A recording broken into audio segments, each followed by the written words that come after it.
आप ये सुन ही रही हैं, इसलिए मेरी मासी यानी आपकी बहन छाया परी को मृत्युदंड देना ही उचित होगा।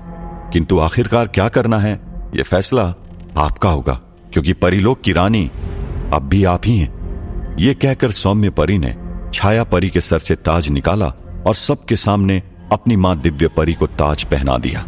असली दिव्य परी के सर पर राज मुकुट आते ही सारी प्रजा में आनंद की लहर छा गई। सबने तालियों के साथ अपनी रानी का फिर से स्वागत किया। तभी अनन्य परी ने दिव्य परी के हाथ में राजदंड भी दिया। दिव्य परी ने राजदंड धारण करके सभी को संबोधित करते हुए कहा, परीलोक में जो कुछ भी हुआ वो इतिहास में निश्चित ही लिखा जाएगा, और जब इतिहास में यह लिखा जाएगा कि दिव्य परी का राज्य धोखे से हथियाने वाली बहन की दिव्य परी ने हत्या कर दी, तो इसका आने वाली पीढ़ियों पर क्या प्रभाव पड़ेगा। मैं बदले की भावना, ठीक है, ऐसा मानने वाली पीढ़ी का निर्माण नहीं करना चाहती।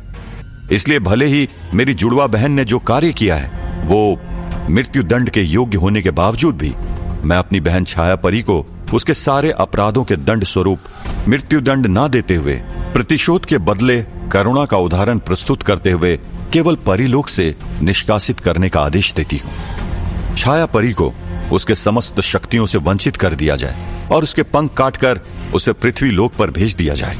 ये कहकर दिव्य परी ने अपने राजदंड को ऊपर उठाकर आदेश जारी कर दिया।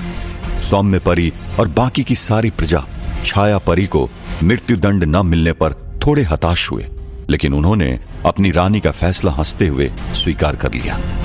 तब दिव्य परी ने कहा, यह बतौर रानी मेरा आखिरी फैसला था, क्योंकि अब मैं अपनी इच्छा से परीलोक की रानी के कर्तव्यों से मुक्त होना चाहती हूं। इसलिए मैं अपनी उत्तराधिकारी सौम्य परी को आप सबकी नई महारानी के रूप में घोषित करती हूं। आज ही उसका राज्याभिषेक किया जाएगा। ये सुनकर सभी परियां खुशी से उछल पड़े। अनन्या परी वगैरह मंत्री भी खुशी से उछल पड़े। सौम्य परी ने अपनी मां के पैर छुए और उसके गले लग गई। उसने अपनी मां से कहा, मां, लेकिन अभी तो आप आई हो, कुछ दिन तो आप राज कर लीजिए, मुझे आपसे बहुत कुछ सीखना भी है। दिव्य परी ने अपनी बेटी से कहा, सौम्य बेटा, तुम्हारे मार्गदर्शन के लिए मैं कुछ समय अवश्य रहूंगी, लेकिन अब मेरा मन राज करने में नहीं है। मुझे अब अपना शेष जीवन भगवान की भक्ति में बिताने हैं। इसलिए मैंने जो कुछ भी किया वो सोच समझ कर किया है, और परीलोक को तुम जैसी सुयोग्य रानी मिलने में अब देर नहीं होनी चाहिए। ये कहकर दिव्य परी की आज्ञा से छाया परी को बेड़ियों में जकड़कर बंदी बना दिया गया। कुछ ही समय के बाद सारे विधि विधान के साथ सौम्य परी को राज मुकुट पहनाया गया। उसका राज्याभिषेक हुआ। उसके राज्याभिषेक में सिद्धार्थ, गौरी, बूढ़े बाबा और यक्षिणी शशकावती मुख्य अतिथि के रूप में विराजमान थे। सौम्य परी का राज्याभिषेक करके दिव्य परी ने कहा, अब सैकड़ों सालों तक परीलोक का दायित्व तुम्हें ही निभाना है पुत्री, अतः नीति से उसे निभाना। महारानी सौम्य परी की जय हो। अब पूरे परीलोक में सौम्य परी के नाम से जय जयकार गूंज उठी। महारानी सौम्य परी की जय हो, महारानी सौम्य परी की जय हो। महारानी बनने के बाद सौम्य परी ने शपथ लेते हुए कहा, मैं महारानी कौशल्य परी की पौत्री और महारानी दिव्य परी की पुत्री इस महान परीलोक को साक्षी मानकर शपथ लेती हूं कि मैं अपना दायित्व पूरी निष्ठा से निभाऊंगी। मैं अपने और पराये का भेद मिटाकर सभी प्रजाजनों को अपनी संतान के समान मानकर हमेशा न्यायपूर्वक अपने कर्तव्य का वहन करूंगी। मैं योग्य समय पर योग्य निर्णय लेने का वचन देती हूं, और इस परीलोक की सेवा में मेरे प्राण तक निछावर करने पड़े तो मैं खुशी से उसे निछावर कर दूंगी। मैं महारानी सौम्य परी अनन्या परी को महामंत्री के पद पर नियुक्त करती हूं, और आज से जब तक मैं किसी योग्य उत्तराधिकारी को अपना राजमुकुट नहीं सौंप देती, तब तक इस वचन का पूरी तरह से पालन करूंगी। यह शपथ लेकर सौम्य परी हाथ में राजदंड लेकर सिंहासन पर विराजमान हुई। सभी अतिथि विशेष और परिजनों ने जोरदार तालियों के साथ परीलोक की नई महारानी के रूप में सौम्य परी का स्वागत किया। सौम्य परी ने रानी बनकर पहला आदेश जारी किया। महारानी दिव्य परी की अंतिम आदेश ही मेरा पहला आदेश है। छाया परी को उसकी सभी दिव्य शक्तियों से वंचित कर दिया जाए, उसे शक्तिहीन करके उसके पंख भी निकाल दिए जाएं, और अंत में उसे फटे पुराने कपड़े पहनाकर पृथ्वी लोक में कहीं पर भीख मंगवाकर जीवन निर्वाह करने के लिए छोड़ दिया जाए।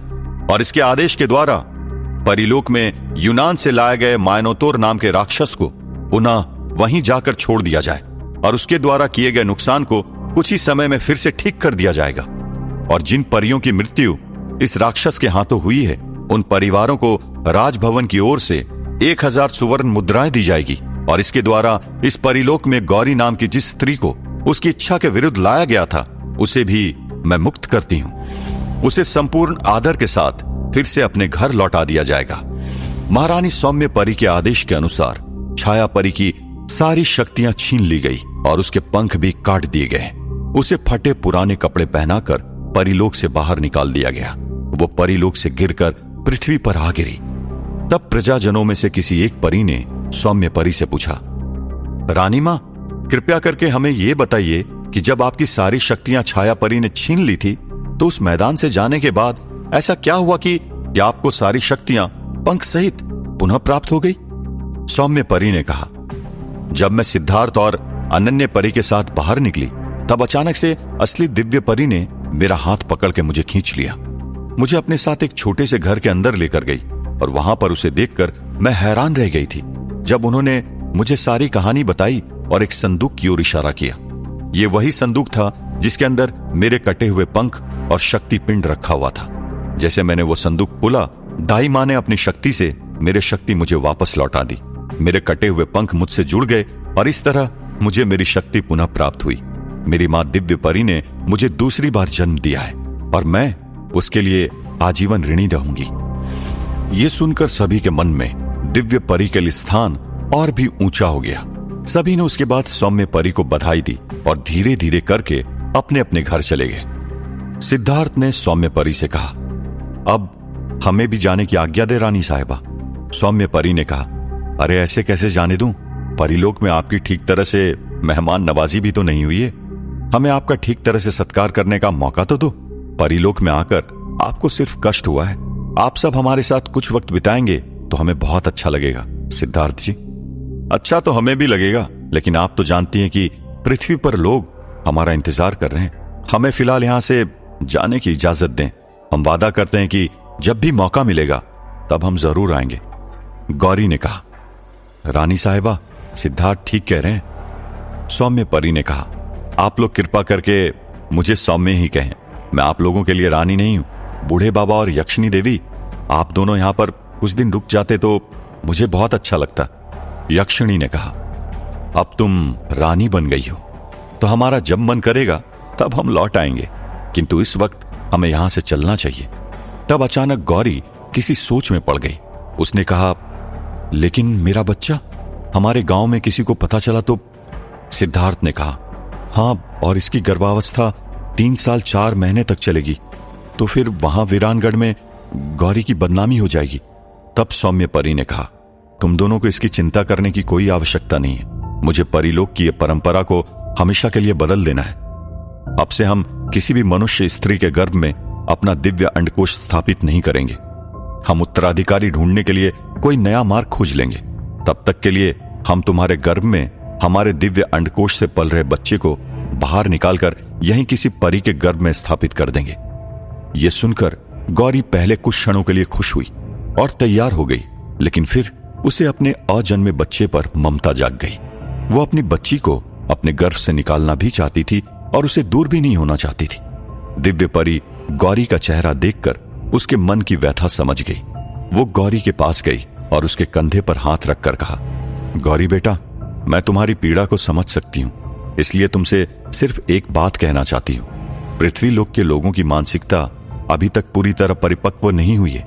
जब इतने सालों तक तुम निरंतर गर्भवती रहोगी तो वहां पर तुम्हारा मजाक बनाया जाएगा। लोग तुम्हारे पीठ के पीछे तरह तरह की बातें करें, तुम्हें न जाने किन किन नामों से बुलाकर प्रताड़ित करेंगे।